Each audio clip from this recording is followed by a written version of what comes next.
Warm welcome in the fifth module of the week 3 of the course titled Roadmap for Patent Creation, How to Read Patent Part 3.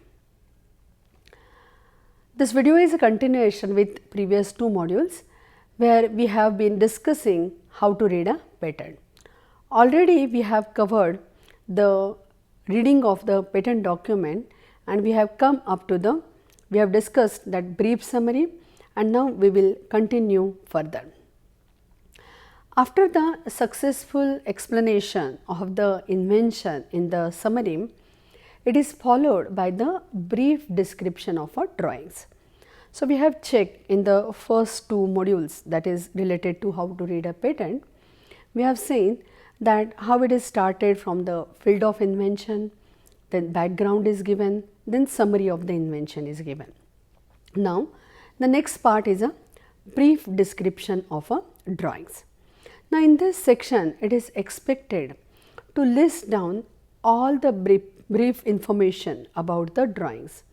Whatever number of drawings are present in the document, the brief information can be given in this section.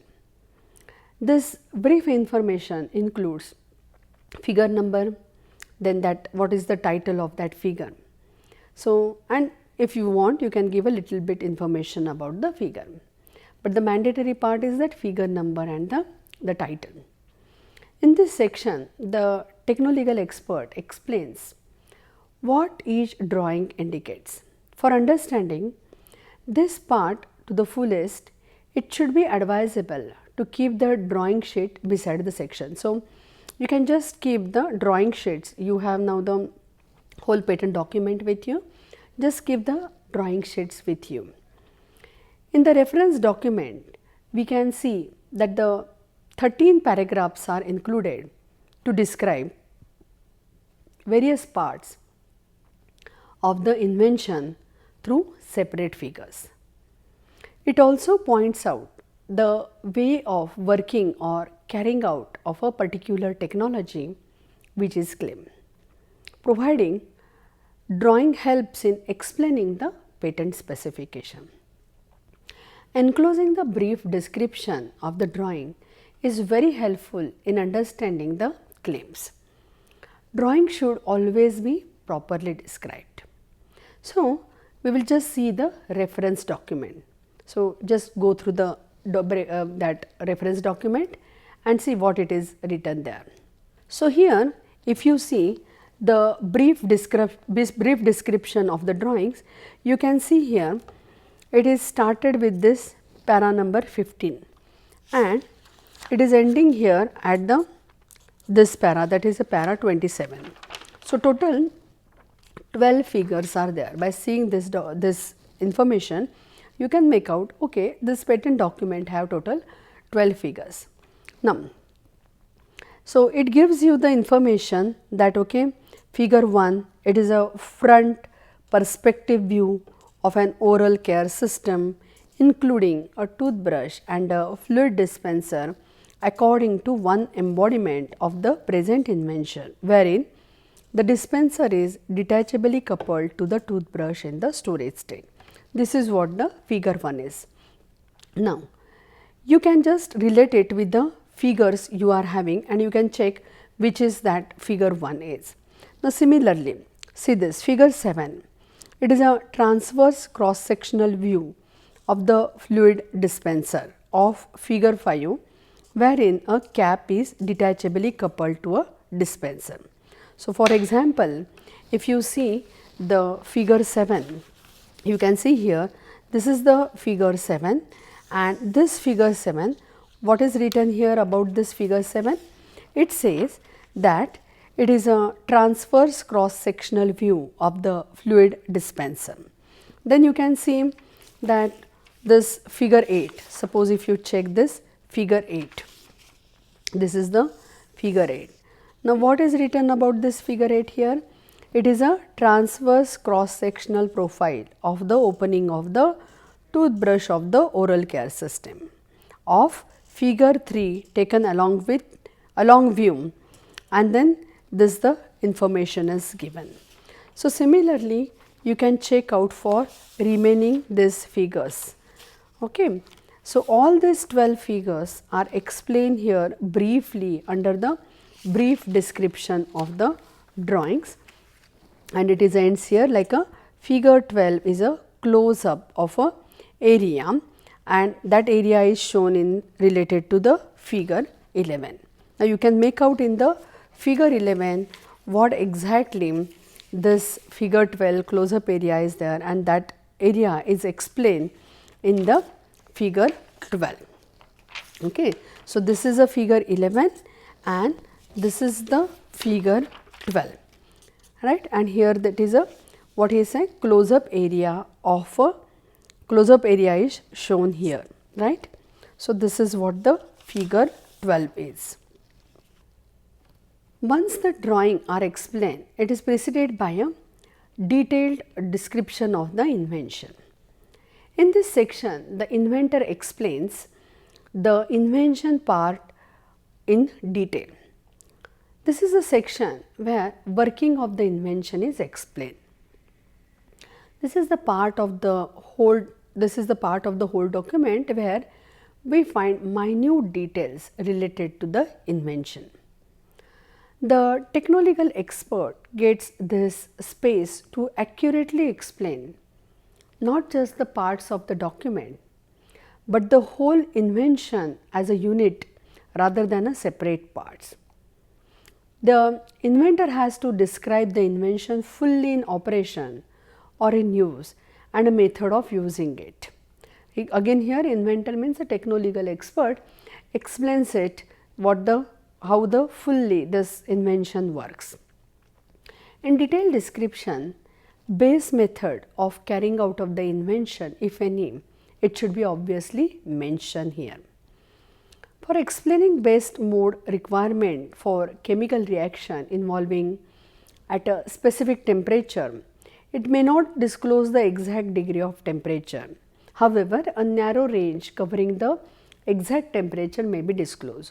So, suppose the invention is related to chemistry and a particular reaction is to be carried out at a particular temperature, then in that case here what it is done is that instead of giving that optimum temperature, a narrow range at which the particular invention works is mentioned. Then the best mode requirement does not require applicant to disclose absolutely the best way of carrying out an invention, but surely require key aspects of the whatever the invention is related to. So, again here when the techno-legal expert explains the best method, he may not give you the exact information about the invention, that exact best method, he may not able to explain that thing here, but he can give you the key aspects related to the invention. This description generally never contain any irrelevant or the other matter which is not necessary for the elucidation of the invention. Additional requirement to be complied for the invention mentioning the biological material. So, for example, if the invention is related to the biological material, or here if inventor want to disclose the amino acid sequence, then in such case what happen, applicant may mention the source of a biological material, rather it is mandatory to mention the source of the biological material. So, that information also you will get in the detailed information, that is which is the source of a biological material. Generally the reference of deposition can be given in this part. So, one more thing, when a biological invention is there, it is mandatory that if that microorganism is there, for example, then you should deposit that the culture of that microorganism in the authority that which is allowed under the patent system. So, for example, in India there are two authorities which are recognized by the patent office. Which are these? One is a National Center for Cell Sciences, that is NCCS, it is in the University of Pune in Maharashtra, and second is a microbial type culture collection, and a gene bank, that is a MTCC. It is here in the Chandigarh, that is a Institute of Microbial Technology, MTech. It is a CSIR laboratory in Chandigarh. So these are the two authorities where it is these are the authorized what we can say the laboratories where the biological material you can deposit. So for a biological invention, the two things are mandatory. You have to mention the source from where you are taking that biological material, and second, you have to deposit the biological material. And wherever you are depositing that biological material, you have to mention it in the patent document. So in the patent document where you are going to mention it, you are mentioning into the detailed description part. So anybody, if he want to work out on that particular biological material, they can contact these authorities and they can get the sample and they can work on it. So here the source is mentioned.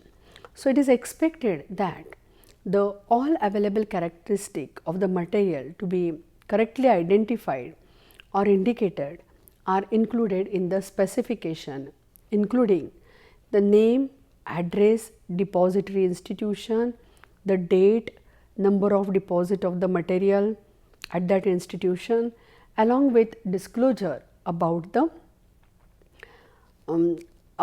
source and the geographical origin of that biological material. So all this information you are giving in the detailed description. So we have seen something about some information about chemical reaction. So here you have to give the temperature related things, you can give a biological material, what information you have to disclose, that information you can find it in the detailed description. This detailed description section follows the summary section of a patent specification and completely describes the invention under consideration. Description of the invention includes a written disclosure that explains in clear and concise terms how to make and practice the invention so as to support the working of the invention. The detailed description is written such that it is understood by anyone who possesses ordinary skill in the art and can use the invention. The detailed description should enable an ordinary person to develop the necessary technical know-how to make the invention work. The section should disclose the details of the invention such that the best mode to practice the inventive concept is clearly laid down. The nature of improvements or modifications of the invention with respect to prior art, it should be mentioned and it should be sufficiently described here. The section should clearly highlight the preferred embodiments of the invention. A preferred embodiment is a physical structure of the invention and it refers how various elements of the invention connect with each other to perform the desired job. In case of invention is a process, the method of conducting the invention, it should be described. Each invention can have a multiple embodiments that describes one or more structures possible for that invention. As mentioned before, the detailed description should describe the best mode of practicing the invention. The best mode does not need to be literally the most efficient way of carrying out the invention, but rather mention what the inventor believes to be the best method known at that time of at that time of the filing of the patent application. Each invention can have one or more implementations. An implementation depicts multiple features of an invention and how various elements of the feature combine together to show the desired effect. The detailed description, it should support every element and feature that need to be protected by this patent application. The invention should also fulfill the criterion of enablement wherein the invention is described in the extent necessary to be enabling with the sufficient detail to satisfy the written description. The detailed description section, it gives you the complete picture of the invention. This detailed description starts with overview of the invention, can clarify the improvements, modifications in the invention over the prior art, and then describe the multiple embodiments and implementations of the invention, and then the various structural and functional aspects of the invention.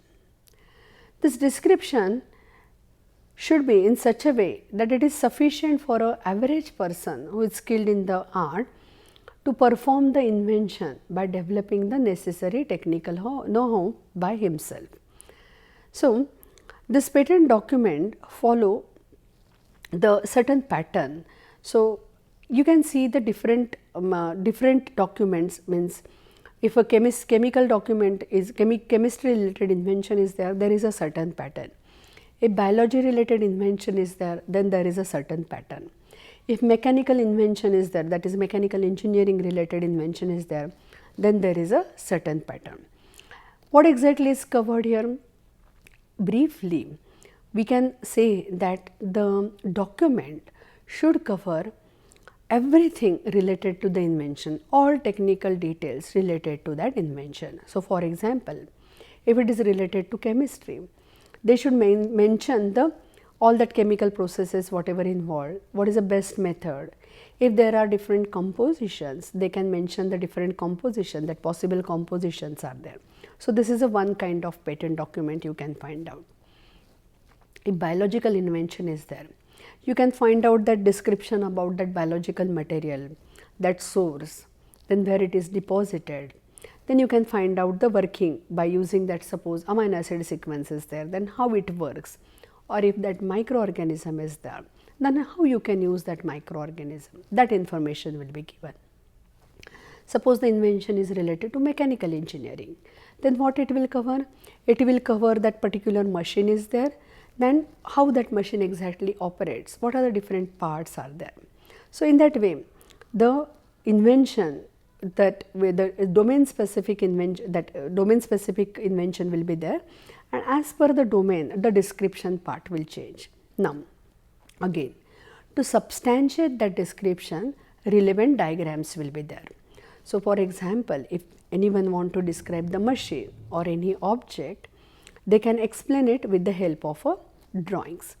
So, there will be the drawing part which will be attached to that patent document. Now, there are rules and regulations to draw a drawing in the patent document. For example, you have now seen the drawing in your reference document. You can see the drawing and you can see the marking as a numbers. So, there are the numbers which are marked. And then you can see, now whenever we will see the reference document, you can check that with each figure that number is referred and that number is explained in detail, that okay, what exactly this part is. So, in that way figures will help you to give the detailed description about that particular object or that particular machine. Okay. So, this section, it substantially if you see, considering the rules and regulation, you should remember that this is the part of the document you cannot substantially amend. Claim part you can amend based on the examiner report, but here if you want to if you consider this detailed description part, it is not allowed. Generally you cannot substantially amend once the application has been filed. So, you can see through the sections 57 to 59 of the Patent Act, it allows amendment of the specification, but it can be done only by means of an explanation or correction or disclaimer. So, you have to be very careful when you are drafting the detailed description. Some words such as, I quote, in a disclosed embodiment, or I quote again, in a preferred embodiment, you may find in the document and are used generally to enhance the scope of the claim. So, such kind of words you can find in the detailed description. At the end of detailed description, generally you may find the areas of application. So now you can say that the detailed description, the complete explanation is given. Then at the end you will say the application, where exactly this invention is useful, industrial applicability of the invention. So you can see that to establish the novelty part, the background is given, then in the detailed description what exactly the invention is explained, and to explain that industrial applicability, in the last paragraph you can see that the applications are given.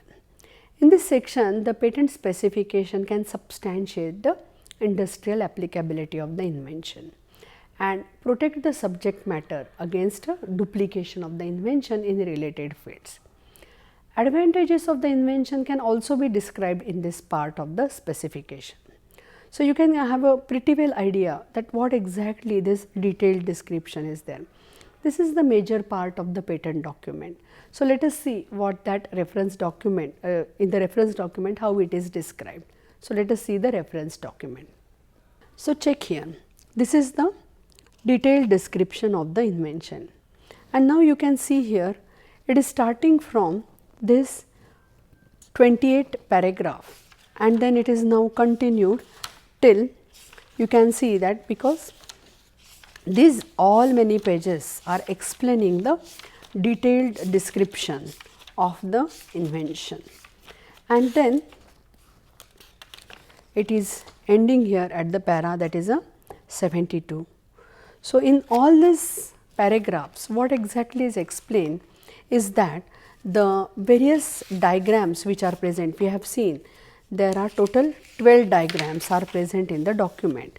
So these all diagrams, that is all these figures which are explained here, these are the drawings, and these drawings are explained here in this document. I will just read this para 28. The following description of the preferred embodiment is merely exemplary in nature and is no way intended to limit the invention, its application or uses. So you can see how carefully it is written, that they are saying that this preferred embodiment is merely a exemplary and no way intended to limit the invention, its applications or its uses. So again the scope of the invention is kept broad, and it is clearly mentioned that with this description you should not narrow down the scope of the invention, it is a exemplary. Okay. And then it starts with the description of illustrative embodiments according to the principles of the present invention, and then it continues giving the information, and then it goes on till the, what we can say, it explains this figure, then it continues explaining that all figures in detail. You can check out here, everything is explained in minute detail, so that what can anybody, the person who is skilled in the art, can just read this document and able to work out on this patent document that is expected. So we will just go on to the last page here. You can just go through this whole document, how it is written. You can check how the techno-legal language is used here, how the numbers are referred clearly and what that numbers are. You can just check out this part, and then you can just carefully see that minutely every part is explained up to this, and here it concludes that or completes the detailed description. Now just refer the diagram. Now I will just show you. In the diagram, if you see, there are specific numbers mentioned here. Now all these numbers which are mentioned here are already referred into the detailed description. Whatever the diagrams are there, whatever the drawings are there, all these numbers you can find out in the detailed description. Now whenever you are reading the patent document, when it starts with say figure 11, then you just see the figure 11 description here, and then just see which are the different numbers and what the different parts are there. And in that way we have to understand what exactly is explained in the patent document with respect to that particular number. And then you can just go on reading this, and then you can get the idea about this whole object, whatever you are trying to understand through this that patent document. Okay. So, this is whole about the detailed description. The detailed description of invention is done, then next comes with the claims. That is we can say the last part of the patent document.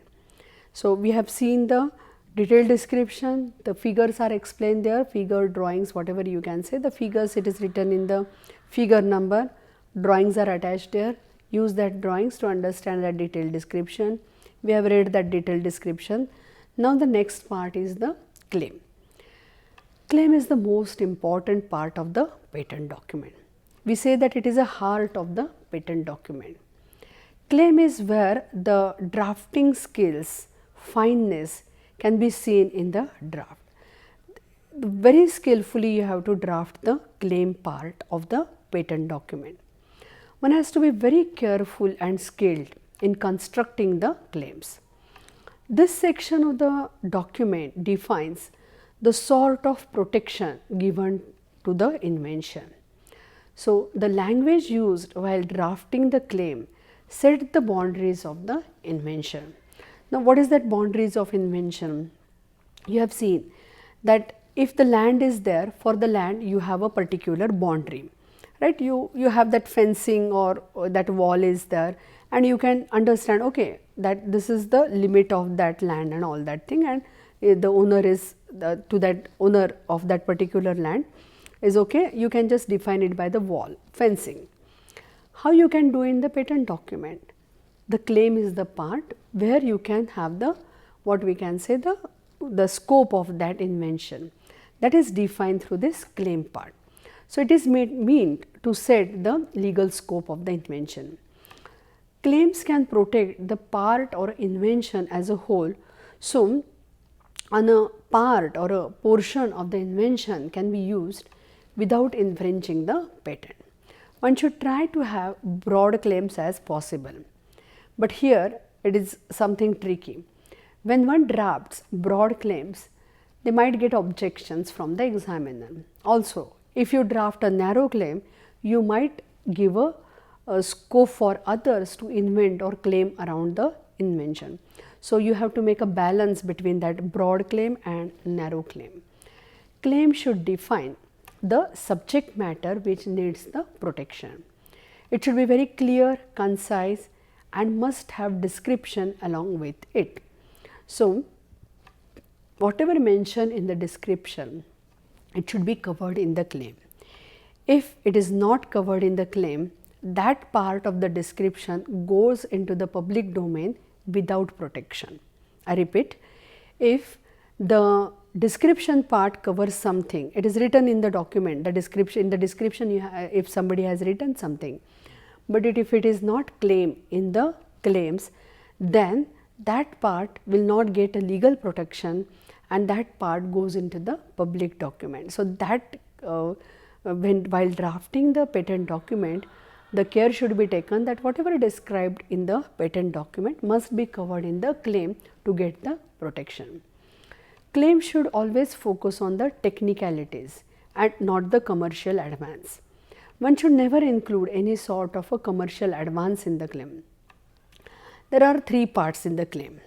These parts are not vividly distinct, but have a thematic sequence. The first part being the preamble. Here, the preamble one identifies as to which category the invention falls in. It sets up the introduction of the claim and should have a title of the invention. As we can see in the reference patent document, it first separates and jots down what are they claiming, and then later it claims they explain each and every claim in the detail with the description. After preamble, it comes the transitional part, which is said to be the either open ended or it may be close ended. What is meant by open ended and close end? Open ended claims does not give away any additional element. Everything is included in the claim. Phrases like comprising is an open-ended claim. In the close-ended claim, you can see the word like a consisting of. So, if it is a comprising, you can say that it is an open-ended claim. If it is a consisting of, it is limiting the claim. That body of the claim follow the transitional phase. In body of a claim, the invention and its part are explained in harmony. They explain that how it works in relation to one another. It mentions the various elements and limits the claim. It contains the rules to be followed. There are some rules to be followed while writing the claim. So, for example, there will be a comma between the preamble and a transition phase, colon after the transitional phase, then semicolon after each of the element, then word and may be used after the semicolon of a second element. So, there are some rules how to write the claim. We will not go in details of that, but just understand that claim is the heart of the patent document. Whatever you have described in the patent document, it must be covered in the claim. Claim gives the legal protection.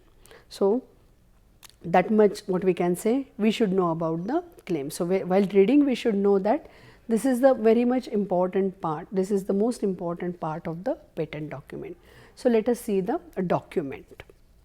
So, here we have come up to this and we have seen that this is the detailed description. Now, we see claim part. Generally, it starts with either I claim or we claim. It depends on the number of inventor. If inventor is only one, then it will be I claim. If there are more than one inventor, it will come as a we claim. Then you can see the numbers, that is claim 1, claim 2, claim 3, claim 4, then this 5, 6, 7, 8. So, you can say that for this document there are total 8 claims. Then there are rules regarding how many claims should be there, like that. So, generally 10 claims are allowed without any additional fee. If there are more than 10 claims, then you have to give the extra fee for that. We will not go in details of that now, but you just understand that there are total 8 claims in this document. Now, see here how it is starting: an oral care system. Again the reference is given of that drawing. Then it says a comprising, that it is a open ended, you can easily say, and then there is a colon, there is a colon here, and then it lists down different parts: a toothbrush, a dispenser, a cap. So, it lists down the different parts of that oral care system, and this each element here you can see it is separated by the semicolon, right. So, in this way this is the first claim drafted.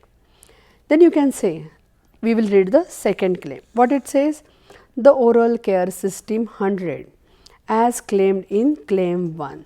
So, the reference is made to the first claim, and then it says the further things related to that particular thing in that object of the invention. Then again you can say it is that claimed in 2. Now, it is referring to the claim 2. So, you can see that second claim is referring to the first claim, third claim is referring to the second claim. Then see how it is written: the oral care system as claimed in any one of the claims 1 to 3 wherein. So, now you have to refer that 1 to 3 and then read to the next lines. Then it says that this claim 5th, it refers to the claim 4, right. So, here it is referring to claim 4 and explaining something about the object. Now, check this. Here the oral care system as claimed in one claim. Now, it is directly again referring to claim 1. So, whenever the claim is explained, it can refer any of the earlier claims and then explain the relevant things related to that. And this way what we can say, just check this claim 8, I read it. The oral care system as claimed in claim 1, wherein the toothbrush comprises an opening forming a passageway into the cavity, comma, the opening having a first transverse cross sectional profile, comma, the cap having a portion having a second transverse cross sectional profile that does not entirely fit within the first transverse cross sectional profile, comma, and the dispenser having a housing having a third transverse cross sectional profile that fits entirely within the first transverse cross sectional profile, right. So, you can see this last claim, that is a 8 claim. Okay. So, in this way the claims are drafted, and this gives you the legal what we can say protection for the patent document. Okay. There are various types of claims such as two-part claim or improvement claim or means plus function claim, Marcus claim, device claim, method claim, and so on. We will not going into the details of that, what are the different types of claims, just understand that okay, these are the claims and this gives the legal protection to the patent. But you can understand claim type as an independent claim and a dependent claim. You can see in the patent document, as a name suggests, independent claims are the claims which stands on its own and does not recite any other claim, while dependent claim, as a name suggests, are dependent on other claim and recite at least one another claim it may dependent on. So, you have seen as claimed in claim 1 or as claimed in claim 1 to 3, already we have seen that thing in the document. Now, you can check this document. After the claim comes the abstract. So, we have seen the claim part. Now, after that then it comes the abstract. This is the what we can say, if you see the patent document, you can see abstract on the first page of the patent document. So, there you can see that abstract is usually defines the invention in relation to the broadest claim, whatever the broadest claim, many a times broadest claim you can see as a abstracts. So, abstract gives you the broad idea about the patent which belongs. So, what are the technical issues related to that technical domain are handled or resolved, it can be mentioned in the abstract. Now, you can check the abstract into the patent document, just check your document. So, here you can see in one of the diagrams here, see this is the abstract. What it is written? An oral care system comprising an oral care implement, and then it continues, and then this is what the abstract of that particular document. You can go through, you can read this abstract. So, it gives you the pretty well idea about the what that particular invention is about. Okay. So, this is the abstract part. With this we have discussed the patent document and what one should keep in mind while reading the patent document. We have seen all the details, all the sections which are present in the patent document. Generally, if any patent document comes in your hand, what exactly you can do? So, we have now checked one by one what that patent document is. We have started with a first page, that is a bibliographic information is there. Then you have seen that okay, abstract is present on the first page. Then you can see how many claims are there, you can see that number on the first page. You can see one drawing in that particular first page. Also you can see how many total drawings will be there in the particular document, that also is mentioned on the first page. Then next you have seen that what is a field of invention, followed by the background. Then it gives the brief summary. Then you have seen the information about the diagrams, that is number of drawings which are present in the document. then you can see the detailed description of the invention, and then after that description you have seen the claims in the claims, which are what is claimed from that or through this document, that part is seen. So,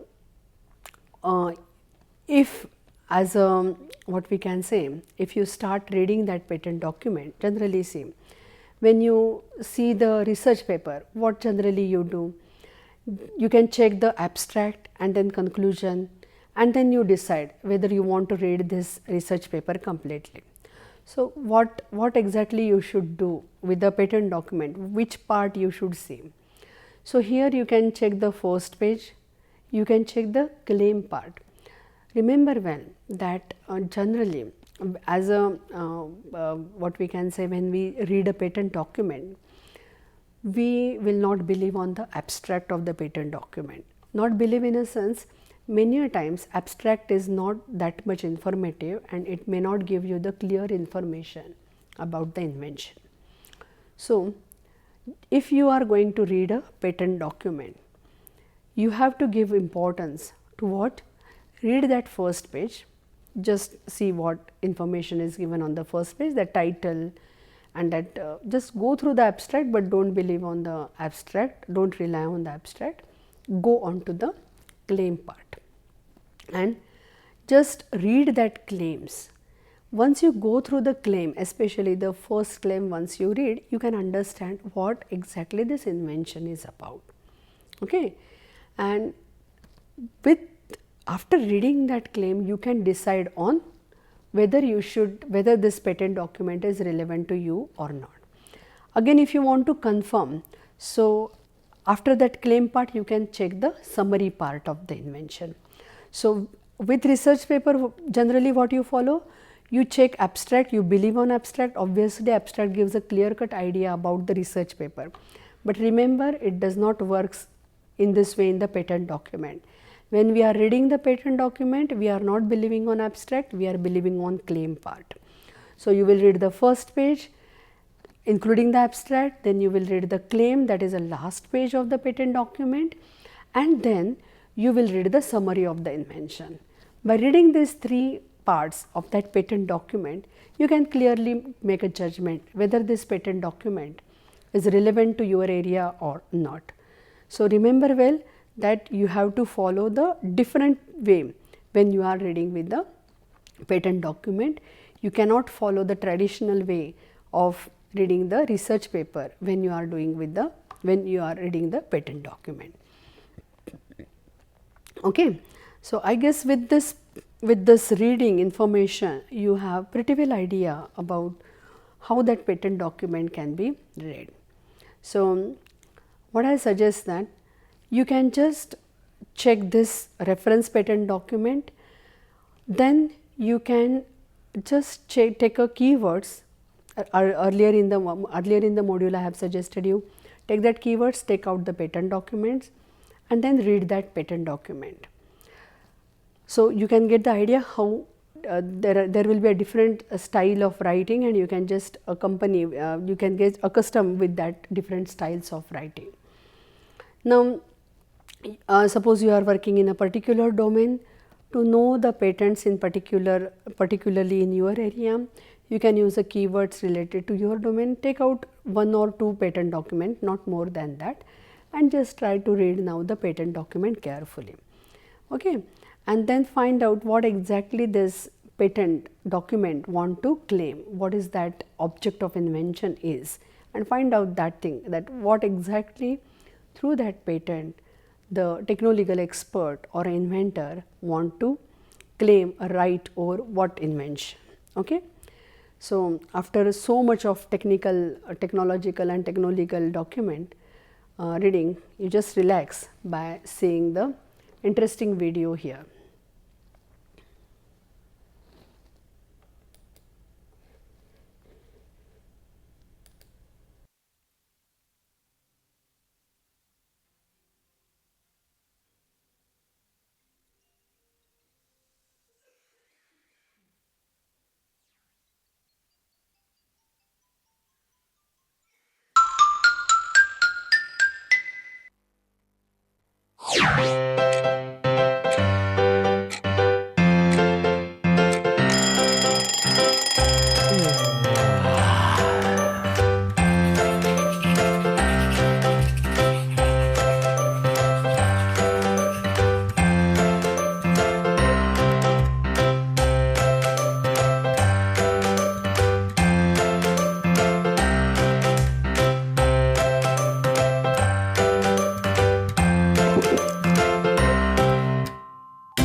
So, with this we complete the how to read a patent document. We have purposely divided this into 3 parts because patent is a techno-legal document and it is little bit what we can say challenging, or when you are reading it first time, it may take some time to read that patent document. So, you can just remember when we have started first time reading a research paper, the same thing with the patent, you can just relate that thing. And when you read that patent document, you just follow these 3 videos sequentially and just try to reread the patent document. If you read a few patent document, you can easily understand how exactly it is written, and it may be very interesting for you to go through the patents which are in your area. And as said earlier, patent document gives you more information than the research paper, and this activity will definitely help you to find out a relevance or a state of the art in your area of domain or expertise. So, with this we complete the all modules in the week 3, and we will meet in the next module, that is in the week 4. Thank you.